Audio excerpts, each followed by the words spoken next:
To live is the rarest thing in the world. Most people just exist, and that is all. And that's a quote from Oscar Wilde. Many of you who would know him will know that he has made a lot of impact on many people. But we have to examine what we're doing. It is really so, because most of us live only briefly, and between those bright spots just simply exist.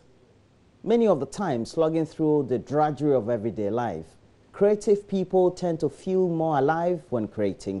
People who are oriented around tend to feel a lot more just being alive when they're accomplishing things that they love. Social people tend to feel more alive when they are with a lot more others. What are you? And what have you identified you could do to make you feel like you were living your life instead of just existing? You have to identify that. You have to identify something that makes you feel just being you. You have to identify something that makes you creative, but something that makes you tick. You have to identify that inner spot that makes you shine.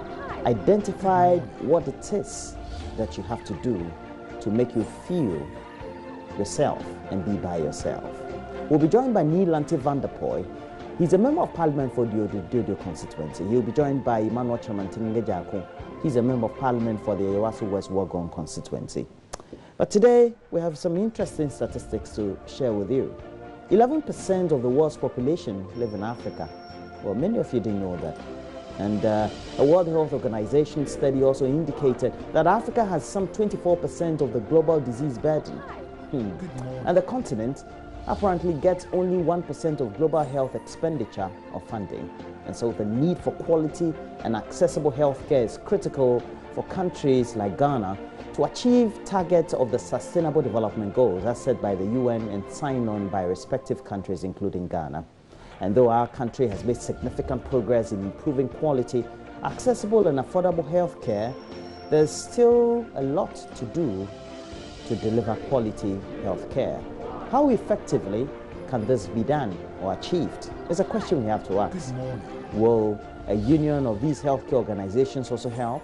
So we'll be finding out today on the show as we have our guest who will be bringing to us great information. Already, you know, so Jojo Kobna did some moving piece on pregnant women, especially in the Panda area and other sections of northern Ghana, who can access or get access to proper health care when they're pregnant. Now, the final funeral rite for the late Asantehema Ifia Kodise Wampim, the second, is underway in Kumasi. So we'll be live on the grounds today to bring you a perspective of today's event, what has transpired, and what we look forward to. I believe it's about 12 days more, some 11 days more for us to be done with that event. But we'll have to bring you the latest news highlights. We know that the UEFA Champions League will be ongoing, and so we'll bring you the latest sports stories with Asari Bediako. But we'll wrap up entertainment while you also get interactive throughout the next 3 hours on Facebook, JoyNews on TV, our interactive handle on Twitter, JoyNews on TV, and you can always watch us live through our channel on YouTube, My JoyNews TV.